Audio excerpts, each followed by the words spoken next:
Alhamdulillahirabbil alamin wassalatu wassalamu ala asyrafil anbiya'i wal mursalin wa ala alihi wa sahbihi ajma'in.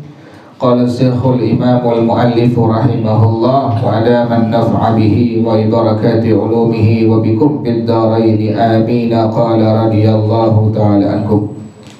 Bismillahirrahmanirrahim. Wa rawa Ibnul Qasim anhu, dan Al-Imam Ibnul Qasim meriwayatkan dari Al-Imam Malik radhiyallahu ta'ala anhu. Jadi Imam Ibnul Majishun, ulama dalam mazhab Imam Malik, juga Al-Imam Ibnul Qasim sama. Kata beliau, "Idza lam yakun lahu naqdun," kalau seandainya dia nggak punya naq ini uang dinar, uang dirham. Wa kana yattajiru bil urudi, dan ini orang berniaga dengan barang-barang tijarahnya, barang-barang niaganya. Dia dagang dengan barang kelontong misalnya, atau dagang barang yang lainnya, dan dia berniaga dengan barang-barang dagangannya. Lam yakun alaihi fil urudi syai'un, maka tidak ada atasnya pada barang-barang dagangannya sedikit pun. Faminhum man lam yashtarit, jadi kalau seandainya ini orang memang bukan pakai uang dinar, bukan pakai uang dirham, kewajiban zakatnya nggak ada. Ini pendapat daripada Al-Imam Ibnul Qasim, dan beliau mengutip daripada pendapat Imam Malik radhiyallahu anhu. Jadi kalau seandainya ada orang yang demikian, tidak berdagang menggunakan uang dinar atau uang dirham, tapi dia dengan barang-barang dagangannya, dia barter sama orang tuh, dia berdagang dengan cara dia tukar dengan barang-barang lain. Nah ini namanya disebut dengan wa kana yattajiru bil urudi, dia berniaga dengan barang-barang dagangannya. Jadi orang ngebeli sama dia nggak pakai duit, nggak pakai dinar, nggak pakai dirham, nggak pakai duit yang lainnya, tapi barter dia tuh. Dia beli barang A, dijual, kemudian ditukar dengan barang B, disebut dengan yattajiru bil urudi. Dalam mazhab Al-Imam Malik, pendapat Al-Imam Ibnul Qasim radhiyallahu anhu, kata beliau, orang tersebut tidak ada kewajiban zakat sama sekali. Faminhum man lam yashtarit wujudan naqdi indahu, di antara ulama ada yang tidak memberikan syarat adanya dinar dan dirham menurutnya. Faminhum man syaratahu, di antara ulama ada yang mensyaratkannya. Jadi istilah para ulama di sini, ada ulama yang mensyaratkan harus menggunakan uang dinar dirham, sementara ada ulama yang tidak mensyaratkannya. Walladzi syaratahu minhum man i'tabara fihi an-nisabah, dan ulama yang mensyaratkannya dari kalangan mereka, ada ulama yang mengungkapkan hukum harus nisab padanya, harus nisab padanya tuh. Jadi disyaratkan misalnya harus pakai uang dinar dirham, maka ulama ini berpendapat harus sampai nisabnya. Kalau dinar berarti emas itu nisabnya kurang lebih 85 gram emas murni.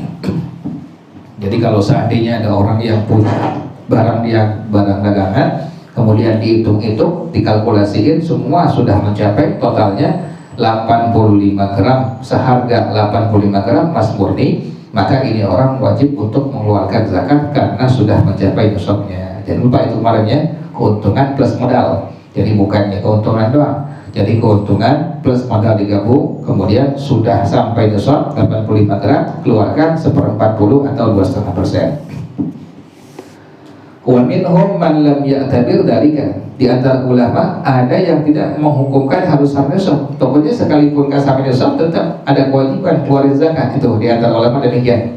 Jadi di antara ulama ada yang bilang harus sampai nisab baru kemudian keluarkan zakatnya. Di antara para ulama ada yang berpendapat tidak harus mencapai nisab. Wa qala al-Muzani, berkata Al-Imam Al-Muzani rahimahullah, ini beliau murid daripada Imam Syafi'i. Imam Al-Muzani dengan Al-Imam Al-Buwaiti, dua orang murid daripada Al-Imam Asy-Syafi'i yang masyhur, yang populer. Yang pertama Al-Imam Al-Muzani, yang kedua Al-Imam Al-Buwaiti rahimahullah. Nah ini pendapat daripada Al-Imam Al-Muzani rahimahullah. Kata beliau, zakatul urudi. Jadi Imam Syafi'i punya murid dua yang masyhur. Yang pertama Al-Imam Al-Muzani, yang kedua Al-Imam Al-Buwaiti radhiyallahu anhu. Nah ini Imam Al-Muzani rahimahullah beliau katakan zakatul urudi takunu min a'yaniha. Zakat dari barang-barang dagangan adalah dari barang-barang itu sendiri. La min athmaniha, bukan dari harganya, bukan dari harga barang itu. Misalnya kita punya warung, jual kelontong, hitung tuh barang-barangnya. Barang-barangnya ini sudah nggak mencapai nisab, itulah yang wajib dikeluarkan zakatnya. Jadi pas keluar zakat barang dagangan yang ada di warung kita, itu demikian. Ini pendapat daripada Al-Imam Al-Muzani rahimahullah. Jadi yang dikeluarkan bukan harganya, artinya bukan uangnya, tapi yang dikeluarkan adalah barang-barang. Misalnya pas kita hitung sudah mencapai nisab, sudah mencapai 85 gram emas murni seharga itu, maka keluarkan 20%-nya, keluarin sembako, gula, beras gitu. Ini pendapat daripada Al-Imam Al-Muzani rahimahullah. Waqala jumhur, berkata jumhur ulama, yaitu Al-Syafi'i wa Abu Hanifah wa Ahmadu wa Thawri wal Auza'i wa ghairuhum, yaitu Al-Imam Asy-Syafi'i, Al-Imam Abu Hanifah, Al-Imam Ahmad, Al-Imam Sufyan Ats-Tsauri radhiyallahu ta'ala anhum, Al-Imam Al-Auza'i dan yang lainnya. Jumhur berpendapat al-mudiru wa ghairul mudiri hukmuhu wahidun. Al-mudiru wa ghairul mudiri hukmuhu wahidun. Yang menjadi bos dengan selain bos hukumnya satu, sama seperti ini.